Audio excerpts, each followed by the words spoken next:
बिस्मिल्लाहिर्रहमानिर्रहीम। अस्सलाम वालेकुम दोस्तों, कैसे हैं आप सब लोग। उम्मीद है खैरियत से होंगे। जी दोस्तों, आप लोग देख रहे हैं मेरा यूट्यूब चैनल जवाब दो विद नईम अहमद। दोस्तों, कुछ बड़ी बड़ी खबरें हैं और बड़ी तहलका खेज खबरें हैं जो आप लोगों तक पहुंचाना बहुत ज़रूरी है। तो जी पहली खबर है एमकेएम पाकिस्तान जो कल फ़लस्तीन से इजहार यकजहती की रैली करने जा रही है। उस रैली का दावतनामा मुझे मौसूल हो गया है। दावतनामा क्या लिखा है दावतनामे पे, उस पर बात करेंगे। इसके अलावा एमकेएम पाकिस्तान के इलाके में हकीकी की एंट्री हुई है। आफाक अहमद साहब की बड़ी एंट्री हुई है एमकेएम पाकिस्तान के इलाके में।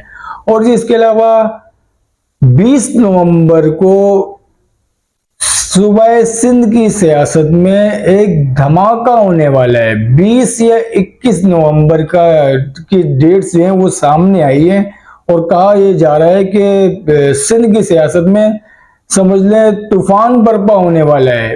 अब क्या होने वाला है इस पर भी बात करेंगे और किसने कहा है ये भी मैं आप लोगों को बताऊंगा और इशारा किस तरफ है आप लोग समझ गए होंगे। तो जी प्रोग्राम शुरू करने से पहले हमेशा की तरह मेरी आप लोगों से एक छोटी सी गुजारिश है, अगर आप लोगों ने मेरे चैनल को सब्सक्राइब नहीं किया तो मेरे चैनल को लाजमी सब्सक्राइब करें। तो जी शुरू कर लेते हैं। पहले जो दावतनामा है जो एमकेएम पाकिस्तान की रैली का, वो मुझे मिल गया है। दावतनामे में क्या लिखा हुआ है उस पर बात करेंगे, लेकिन दावतनामा आप लोगों को बताने की वजह क्या है पहले मैं आप लोगों को ये बता देता हूँ। आप लोगों को मालूम होगा कि कल जो है जमात इस्लामी के जो कराची के सदर हैं हाफिज नईम साहब ने एक प्रेस कॉन्फ्रेंस की। अपनी इस प्रेस कॉन्फ्रेंस में उन्होंने ये बताया कि जो एमकेएम पाकिस्तान फ़लस्तीन से इजहार यकजहती की रैली निकालने जा रही है, उस रैली का दावतनामा जो है वो हाफिज नईम साहब को भेजा गया। हाफिज नईम साहब ने कहा कि दावतनामा पढ़ के तो भाई मैं एकदम हक्का बक्का रह गया। मैं एकदम मतलब सरप्राइज हो गया कि दावतनामे में कहीं भी इसराइल का जिक्र ही नहीं है। हाफिज नईम कहते हैं कि पूरे दावतनामे में इसराइल के जुल्म और जबर का कोई जिक्र ही नहीं है। हाफिज नईम साहब कहते हैं कि पूरे दावतनामे में अमेरिका का कहीं जिक्र ही नहीं है और आप इजहार यकजहती कर रहे हैं फलस्तीन के साथ। जब आप जालिम का तयन ही नहीं करेंगे तो फिर मजलूम के साथ इजहार यकजहती कैसे कर सकते हैं।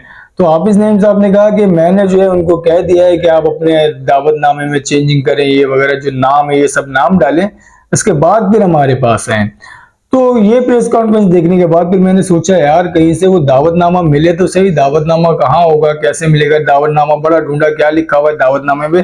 तो मुबैना दावतनामा जो है वो मुझे मिल गया, मुझे पता चल गया दावतनामे में क्या लिखा हुआ है। तो दावतनामे में जो लिखा हुआ है मैं आप लोगों को भी पढ़ के बता दूं और आप लोगों को भी बहुत हैरानगी होगी दावतनामा सुन के।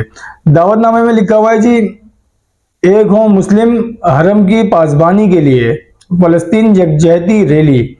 अल्लाह ताला ने हमें तमाम आलम की उम्मत मुस्लिमा को यकजा करने के असबाब नहीं दिए, लेकिन जिस शहर में हम रहते हैं हम यहाँ के रहने वाली उम्मत मुस्लिमा को फलस्तीन के मसले पर दावत देने जा रहे हैं। यकीनन हमारे सियासी मजहबी फरोई इख्तलाफात थे, हैं और रह भी सकते हैं, लेकिन अल्लाह और इसके रसूल सल्लल्लाहु अलैहि वसल्लम की रजा के लिए और फलस्तीन के मजलूम निहत्ते मुसलमानों की हौसला अफजाई और मदद के लिए अपने तमाम इख्तलाफात बालाए ताक रख कर एमकेएम पाकिस्तान बरोज जुम्मा 20 अक्टूबर 2023 बाद नमाज जुम्मा 3 बजे सपहर शाहराह फैसल नर्सरी पर फलस्तीन यकजहती रैली का इनेकाद कर रही है। कराची में बसने वाले तमाम मजहबी मसलक, तमाम सियासी जमातें, तमाम मकातब फिक्र, मुख्तलिफ शोबाए है जिंदगी, गर्ज ये है कि बुजुर्ग, नौजवान, खवातीन, बच्चे, सबसे इल्तमास है कि अपनी अपनी सियासी और समाजी शनाख्त के और अपने अपने झंडों के साथ आप सबसे इल्तमास है कि वो फलस्तीन यकजहती रैली में शरीक होकर दुनिया के जालिमों को जालिम कौन है ये नहीं लिखा, ये पैगाम दें कि दुनिया की उम्मत मुस्लिमा मुंतशिर नजर आती है, लेकिन दुनिया का एक शहर कराची उम्मत मुस्लिमा अपनी तमाम इख्तलाफात भुलाकर आज फलस्तीन के मजलूमों के खातिर एक होने का मुजाहरा कर सकते हैं।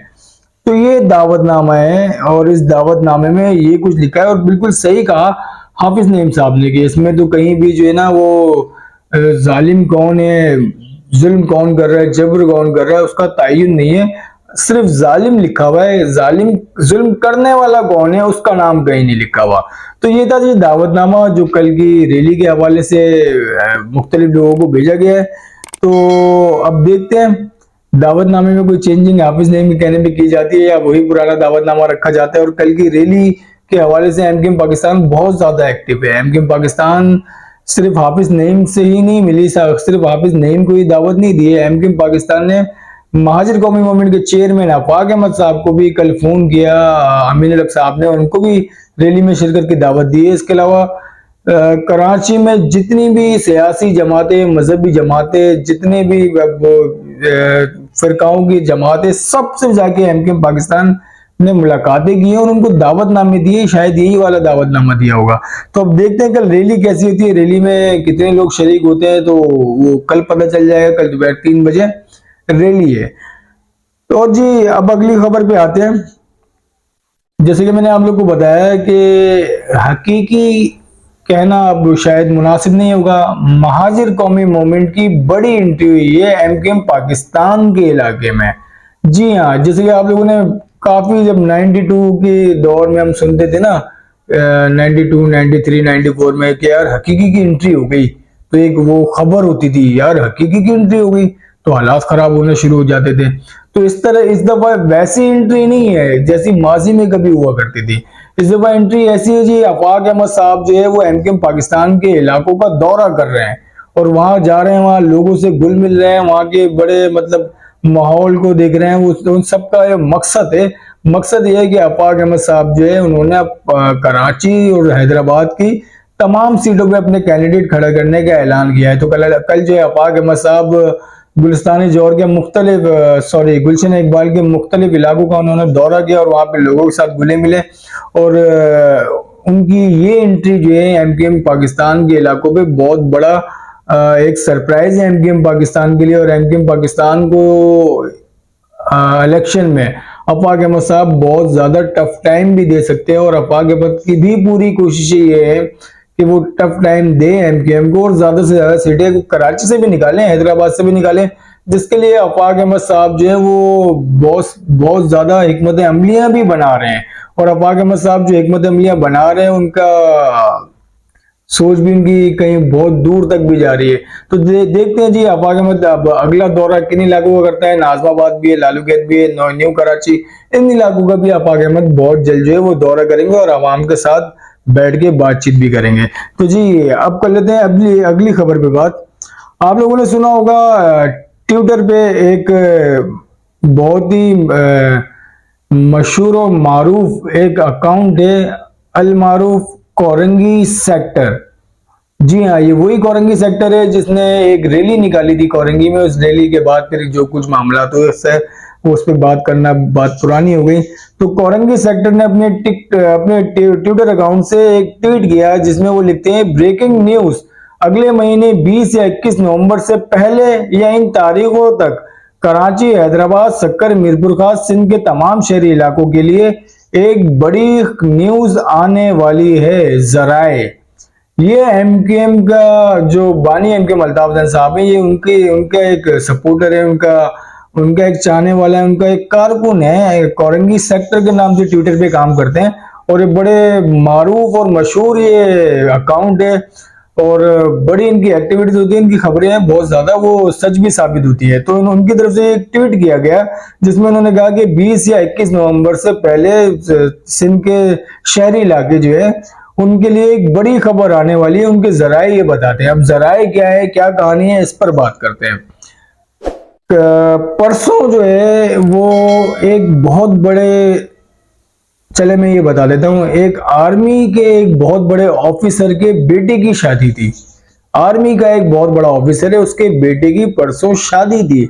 उस शादी के अंदर पीपल्स पार्टी के बहुत सारे लोग वहां मौजूद थे। उसी शादी के अंदर जो है वो नून लीग के भी बहुत सारे लोग मौजूद थे और उस शादी के अंदर दीगर लोग भी मौजूद थे। लेकिन उस शादी के अंदर एमकेएम पाकिस्तान का एक बंदा भी नहीं था। उस शादी में शर्जील इनाम मेमन थे, उस शादी में नासिर हुसैन शाह थे, उसके उसी शादी के अंदर अदी फरियाल तालपुर भी थी, उसी शादी के अंदर ख्वाजा आसिफ भी थे, उसी शादी के अंदर और भी बहुत सारे लोग मौजूद थे। लेकिन एमकेएम पाकिस्तान का कोई भी बंदा उस शादी में मौजूद नहीं था। और कहा यह जा रहा है कि एमकेएम पाकिस्तान के लोगों को दावत ही नहीं दी गई।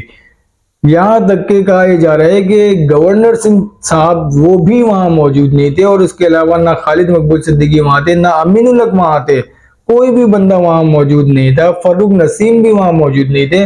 तो इस तरह की इतरात आ रही है कि ये जो जलसा जो हुआ है, और जो अभी दो जो जलसे हुए, उस जलसे से जो बड़े लोग हैं वो नाखुश हुए। शायद यही वजह बन रही है कि एमकेएम को जो है वो इस जलसे में मुबैना तौर पे दावत नहीं दी गई। इस वलीमे की जो है ना वो दावत जो है मुबैना तौर पे एमकेएम पाकिस्तान के किसी भी बंदे को नहीं दी थी, और इसलिए एमकेएम का कोई बंदा भी शरीक नहीं हुआ। शायद ये वजह बनी है कि कोरंगी सेक्टर ने ये खबर चलाई है, या हो सकता है इनके जराए हो सकते हैं, कोई इनके जराए हो जिन्होंने ये खबर इनको दी हो कि 20-21 नवंबर तक कोई बड़ा मामला हो जाए। देखें, अगर कोई मामला होने लगते हैं ना तो उसके लिए बड़ी तेजी से काम होता है। अभी आप देख रहे होंगे ना, नवाज शरीफ वतन वापसी हो रही है, नवाज शरीफ के लिए बड़ी तेजी से काम चल रहे हैं। फटाफट पिटीशन डली, फटाफट जो है ना वो तारीख फिक्स हो गई कि भाई ये तारीख ये इसी दिन आज ही सुननी है, आज ही से समाअत होनी है, और आज ही समाअत भी हो गई, सब लोग भी आ गए, और आज फैसला भी आ गया कि नवाज शरीफ को जो एहतसाब अदालत है उसने मना भी कर दिया कि भाई इनको एयरपोर्ट से गिरफ्तार नहीं किया जाएगा। इनकी जो गिरफ्तारी की जो अहकामात थे उसको भी कैंसिल कर दिए, उनकी जो जमानत है उसमें भी तोसी कर दी गई 24 तारीख तक की। तो ये सब मामला बड़ी तेजी से होने लगते हैं जब इस तरह के काम होते हैं। जब जैसे नवाज शरीफ आ रहे हैं तो बड़ी तेजी आ गई इनके कामों में। तो अगर अल्ताफ हुसैन साहब के ऐसे मामला होंगे तो फिर ऐसी तेजी से साथ होंगे। अभी 20-21 नवंबर में पूरा एक महीना पड़ा है, इसलिए एक महीने के अंदर क्या कुछ होता है ये तो वक्त ही बताएगा। लेकिन जिस तरीके से बानी एमकेएम जनाब अल्ताफ हुसैन साहब ट्विटर के ऊपर अपने बयानात दे रहे हैं, वो बयानात जिस तरीके से उनके बयानात हैं, उसके बाद अगर कोई इस तरह की बात होती है तो बहुत ही ज्यादा हैरान कुन होगा।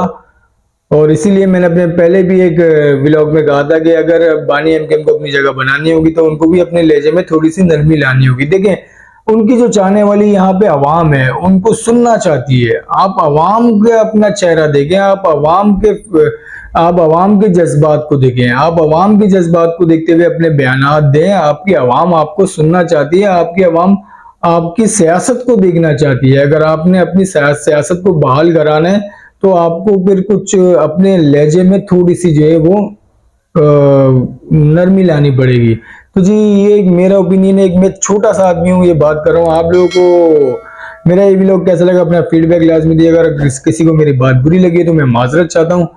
अब मुझे इजाजत दें, अल्लाह हाफिज।